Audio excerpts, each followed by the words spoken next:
Hi, happy Thursday. I'm Valerie Carruthers and I am live. Well, I'm not live. I just found out my channel can't do live streaming, so when I get the appropriate hardware to do that, I will be live. But this is going to be aired in the Manifesting Mastery group and on my page, and it will get around appropriately, I know. So that's it. Tonight I am going to be talking about the ego. And you might say, whoa, that's a pretty deep and big topic. But there is an aspect to the ego that a lot of us don't know. And that is that a great teacher from India many decades ago named Swami Muktananda, who is the founder of the Siddha Yoga lineage that I practiced in for 30 years. He used to talk about the two kinds of ego. Maybe you could even say there are three kinds of ego. And how does this fit into the teachings that I coach in and teach about manifesting in states of consciousness and Neville Goddard? And the short answer is they fit perfectly together. And one amplifies and emphasizes the other, actually. So they really dovetail. And enough of that, because that can get in itself a bit complicated. So I'm just going to take the simple route here.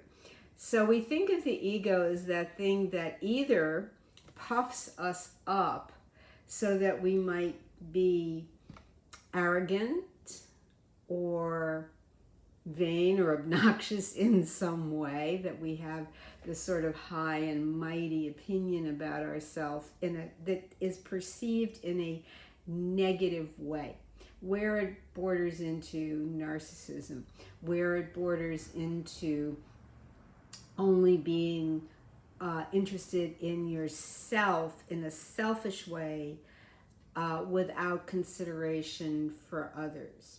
There's different sides to that. It's not the same as not worrying how others are going to be affected by what you desire and what you imagine, and your state akin to sleep scene in manifesting. That's a different thing, because we know that how it's played out by the unseen reality, where it leads us, who comes into our life, who drops out of our life, we're not to worry about that.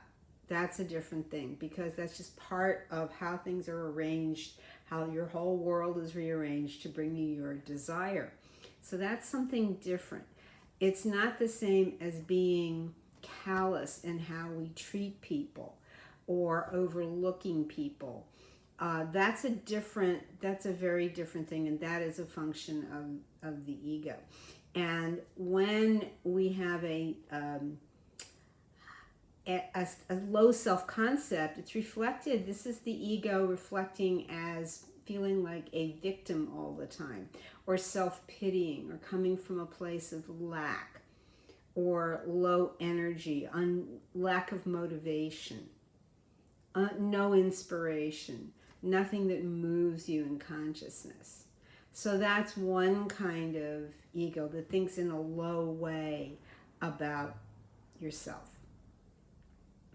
We sometimes call the ego the old man, which is one of Neville Goddard's terms. And when the old man is holding a grip on you, he's preventing you from moving forward, from taking action, from going out of your comfort zone, from allowing your state to lead you further. It puts the brakes on. It wants to stall. It wants to hold back. It doesn't want to make that next step. It's scared. It's worried.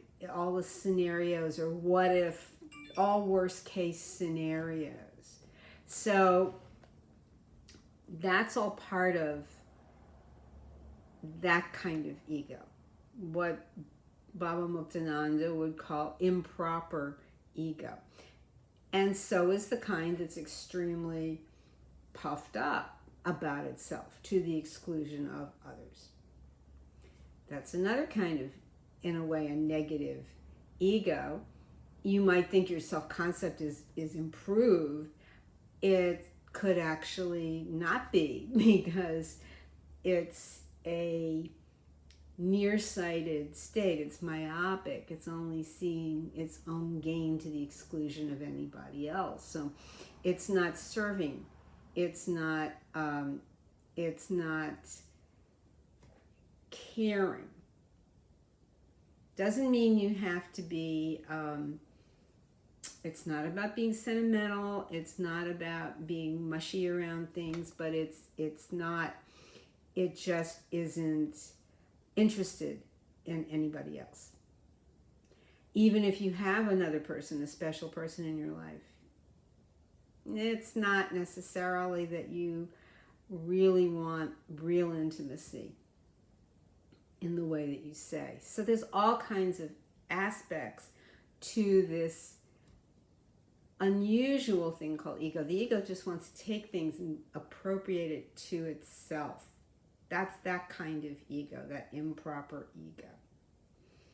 So whatever it is, the ego stakes a claim on it, which is why it includes things that we worry about, that we're scared of doing, the things that keep us in a chicken shit state. All of that stuff comes from that improper ego.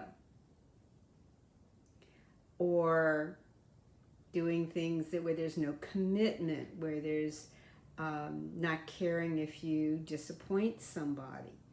Now, when somebody's disappointed because you have a desire and the unseen reality while you're moving along the bridge of incidence is shifting things around and somebody's disappointed, then that's part of their growth.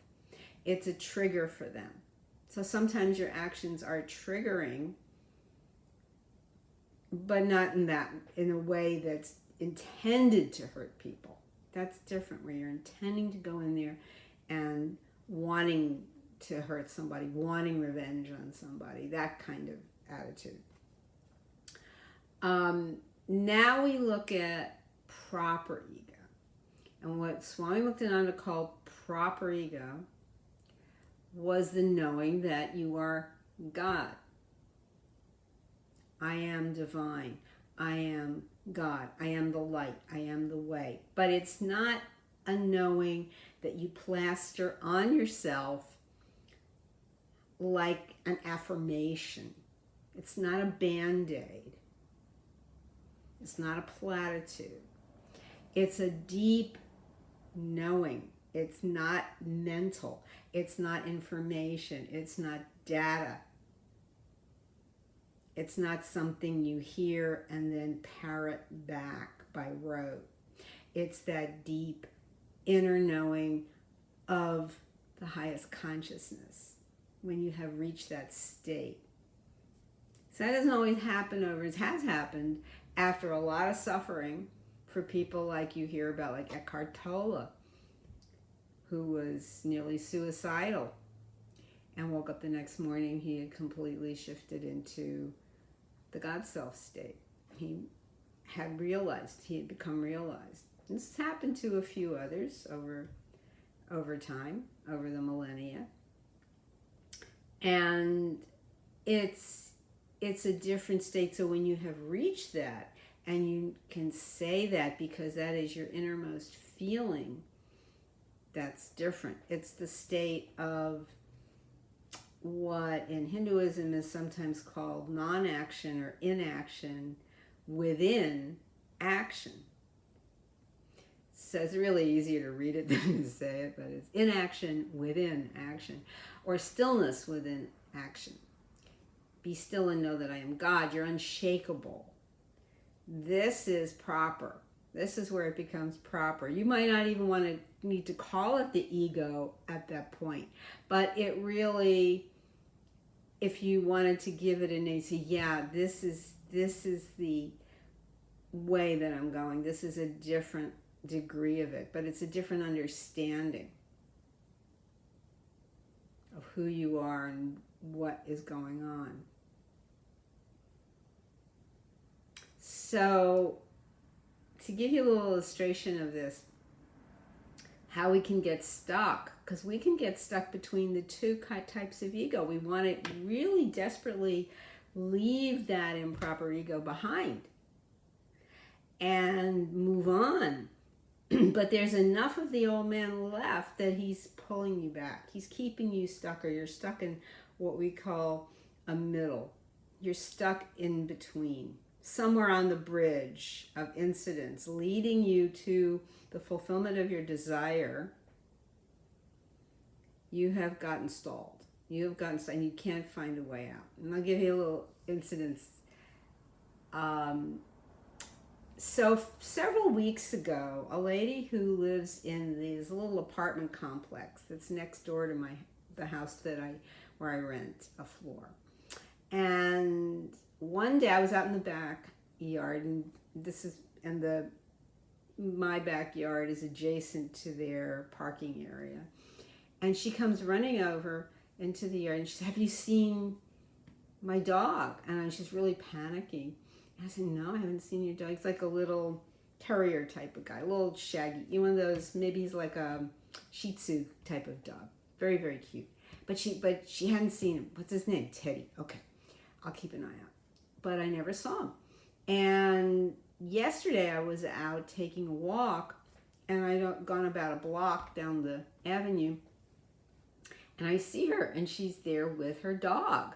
And I said, "Oh, wow. I remember you were looking for him a few weeks ago." And she didn't. And I said, "What happened? Was he okay?" And she said, "Yes, he was okay." And what had happened was he was kind of hiding in plain sight. He was caught between the door to the street and an interior door that leads into her apartment. And he was in that little foyer area, I guess you'd call it a foyer, or entry between the two, but he never barked. He was a sweet little dog, and he looked fantastic. And he just is really quiet, evidently.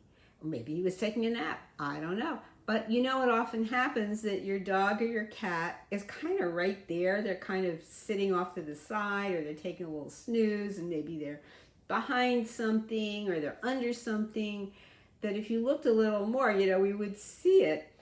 But have you ever run around your house panicking because you couldn't find your cat or your dog, and they were actually right there, and then you finally see them and they look at you like, "What's wrong with you?" And you're like, "I didn't find you." So how is this like the ego? Well, where that dog was stuck, and when she finally found him, was in the middle. And where that dog is stuck is where we get stuck. It's really the same thing. It's between the inner door that leads you not to a bad place, but it leads you within yourself, down into that inner space of knowing. You can turn there to the inner space of knowing, to that comfort, to that maintaining your state, persisting in your state.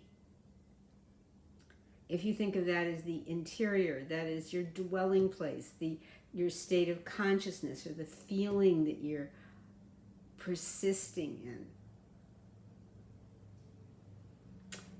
And the outer door, which leads to the fulfillment of the desire, to meeting it, to taking action, to be aligned with your state and letting it lead you to take the appropriate action, or what your thoughts or things that you're going to say and things that you're going to do that connects you with the fulfillment. That's the freedom. You're moving into that.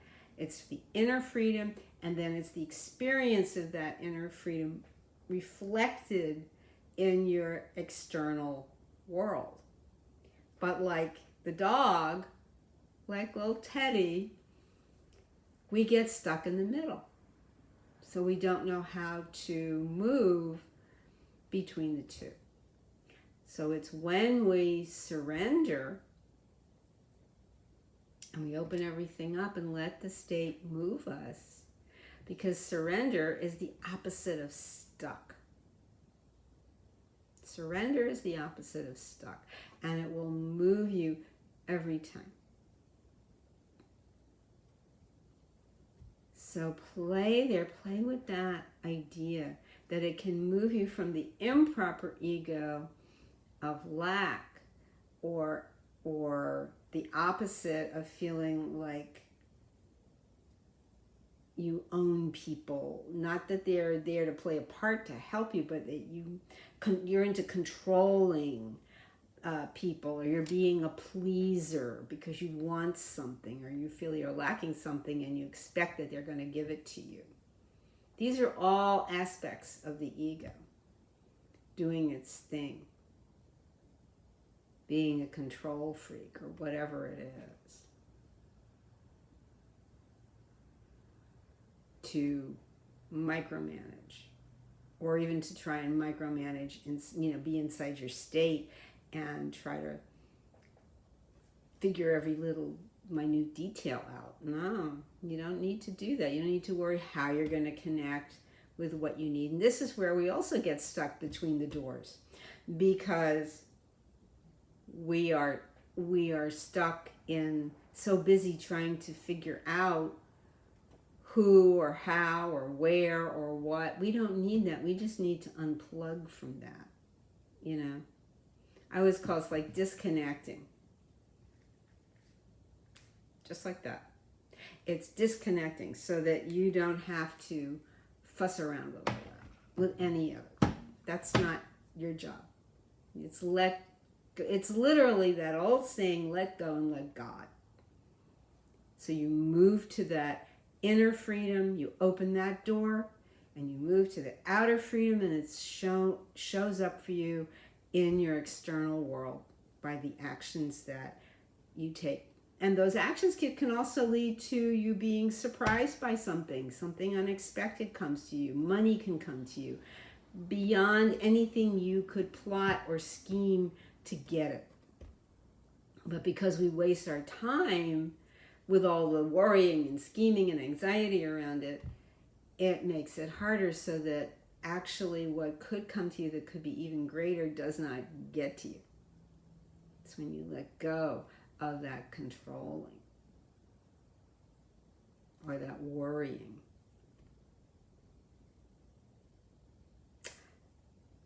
So that is what how the ego can work against you, or how it can work for you. And it's that understanding of how it can work for you.